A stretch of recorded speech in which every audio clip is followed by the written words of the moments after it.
No, the big stories of the week. Vincent, welcome. Good to see you. Good morning, Nick. There is only one story, isn't there? Apart from, obviously, what domestically that is. There's only one story?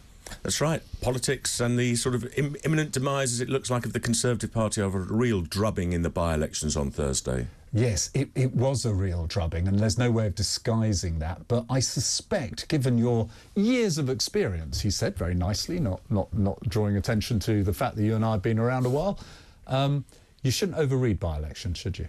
No, I think there's a risk of that. I mean, there were special circumstances, weren't there, in this case? There were two MPs that left under sort of circumstances which made them quite unpopular. Well, you've been very polite. One for groping men, as it seems, and the other one, the allegation being she wasn't there, and this is Nadine Dorries, and that she left in a strop about her peerage, which I don't entirely subscribe to, by the way, but that was the background. That's right, and that didn't do them any favours. And really, an awful lot of Conservatives stayed home. So the results were terrible. These should have been very safe Conservative seats. Labour won both of them, very much unexpected. They hoped to win both, and then they ended up winning them really reasonably comfortably. And it looks like some of the papers are saying we're looking at a 1997 landslide for Labour at the next general election. I think that's probably overstating it. The next election is probably not for another year. And you mentioned tax cuts earlier, Nick, and who knows what happens if the government cuts taxes over the next year, brings down perhaps the threshold and income tax, cuts stamp duty, cuts inheritance tax. There is still scope to get some of those shy, stay-at-home Conservative voters out, and while Labour is still very much the favourites to win the next election, it's by no means a foregone conclusion. Well, let's come back to tax cuts in a minute, but the thing is, I was struck by a focus group that brought together people, and I know focus groups can get it wrong, but they brought together people last week. This was actually before the by-election, and they said, how do you rate Rishi Sunak compared with Keir Starmer? Rishi Sunak won. How did you rate the conference? Did you think Rishi Sunak had a better conference, or did Keir Starmer have a better conference? And it said Rishi Sunak had a better conference. How will you vote? I'll vote Keir Starmer. Every single one of them. Why? It's that time for a change mantra that seems to be sticking. I know the parties are all fighting to say they're the party of change, but it seems to be sticking with Labour more than is anyone else. Is that enough? Very much so. I think the damage was probably done under Rishi Sunak's predecessors, the disastrous Liz Truss economic plan and some of the shenanigans that Boris Johnson got up to, and that was really caused a problem that Rishi Sunak is struggling to turn around. He's trying to present himself as the change candidate. That's, of course, very hard when the Conservatives have been in power for 13 years. But all he talks about is change, and to be fair, he has come up with some new policies, whether it's sort of... But are they enough? I mean, that's the problem, isn't it? There's no great big thing. By the way, I'm going to take issue. We can come back to this. The Liz Truss plan, I don't think was a bad plan. It was just badly executed, because I think everyone's talking about growth now. Dare I say it? That is all Liz Truss talked about. But that's another story. Yeah. Now, listen, let's kick off already. I'm inviting you to call me. Is there any way the Conservatives can earn your trust back? And is stamp duty, tax cuts, the way back, which is what MPs are suggesting? Let's go to John in Stoke-on-Trent. John, hello. Good morning. Oh, hello. Are you all right? I'm very well. What can I do for you? Well, I've got a bit of sympathy with the government because they pass laws like the Rwanda, and then some judges come along and dissolve it. So who's ruling the country? Is it the government, or is it the lawyers and the judges? Well, some people, to answer your question, would say if they're acting outside the law, the government, it's the job of the judges to step in. But is that the job of the European Court of Human Rights to stop us governing our country? Yeah, but, you know, the government, if you look up the word government, that they're making the decisions are supposed to be, but they just get underlined all the time. Do you think that would happen to a Labour government as much as a Conservative government? Probably, yeah.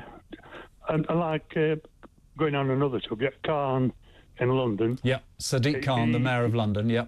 He brings in the, what do you call them, these, you know, for these emissions, and the councils are opposed it. Oh, yes.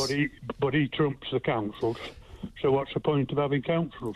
John, you've kicked up the conversation. Thank you very much for that. And I'm going to put that question to you, actually, in a different way, if I may, Vincent, because John's referring, I think he was referring to effectively ULEZ there and the impact that councils are recognising that's having on people and rowing back a bit. The Uxbridge by-election, which of course was a victory for the Conservatives, Boris Johnson's old seat, the Conservatives literally changed their policies, their green policies, their net zero policies, took the foot off the pedal, because they said voters cannot be given extra costs to, if you like, meet the green agenda. And everyone went, brilliant. But then everyone didn't, because these elections, wow, the Tories lost hugely. So have they got it right by taking their foot off the pedal? Well, they certainly think the Uxbridge by-election could hold some of the solution to what they need to do, because they weren't expected to win Uxbridge, I don't think, but the sort of opposition to ULEZ worked very well for them, and Rishi Sunak now painting himself very much as the motorist friend against excessive green charges and not making ordinary people pay the cost of moving towards net zero has proved popular, and it is working. And those are the sort of tactics I think you'll see more and more of, just trying to campaign on things that they know work. And the ULEZ strategy in Uxbridge certainly seemed to work, and it's certainly proving a problem for Sadiq Khan, the Mayor of London.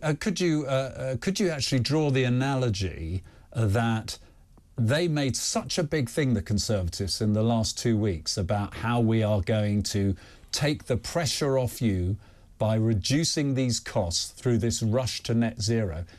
You would have thought that would have some impact in these by-elections, but there's no evidence of it to suggest that. So maybe they've made... Lord Barwell, formerly Chief of Staff to Theresa May, he's basically said, OK, they tried to ease off on net zero. That's the new government policy. It failed. Look at the by-elections. He's got a point, hasn't he? He has. I mean, but I don't think anything would have averted the disaster in these two by-elections. As time will tell, we've got a budget coming up fairly soon. There's another year for tax cuts and other things to bed in. It's impossible to see what really could have happened that would have averted a huge swing to Labour in by-elections. And as you know, Nick, by-elections are always a chance to give the government, whoever it is of the day, a bit of a kicking. It just turns out this kicking was a massive kicking. Now, will that be the same in a year's time at election? I don't know, because I think we see an awful lot of tax cuts on the agenda, and if some or all of those come in and people start to feel a little bit better off, then even if Labour win, it won't be by the huge margin that it looks as though it could be at the moment. You're talking about the narrow route to strategy, and in a second we will talk about tax cuts, but you can join the conversation. Many of you are calling in. I'll take as many calls as I can. 0344 499 1000. I'll try and get one more call in before the break if I can. But let me turn to you on tax cutting. All over the papers today, the Tories are either going to cut inheritance tax or stamp duty and try and make it less expensive to buy a house, although I'd question that because the prices might just go up because stamp duty has come down. But is that enough, do you think? It's only going to appeal to the base, isn't it? Or will it reach those 25 to 35-year-old voters that have abandoned the Tories? That's the thing. I mean, a stamp duty cut doesn't really help them at all. I mean, it's about £6 billion that the government gets in stamp duty. Now, I think it's 5% on anything over 250,000. It's about 10% if you're spending £1 million on a home. Frankly, the sort of demographic the Conservatives need to attract, those young voters, they're not in that sort of market, really. So it will help an awful lot of people. It could stimulate the economy. But a stamp duty cut is probably, if anything, going to accelerate house prices, which have been coming down a little bit. Absolutely. That is the danger with any intervention by a government, whether it's Help to Buy or whatever scheme, they invariably have an effect that is undesirable, a cause and effect, such as if you're giving people more money to spend on houses, guess what? People are going to put up the prices of houses. It's a huge problem. For me, if you don't get the supply right... Absolutely. Supply is the issue, isn't it? We all know that. There are not enough homes being built, and whatever you do with tax, unless you build more homes, you've still got a massive problem. Lots of you calling in. That's fantastic. I'm going to go to Daniel in a second, but you can join the conversation on 0344 499 1000. Let's go to Daniel in Epsom. Daniel, hello.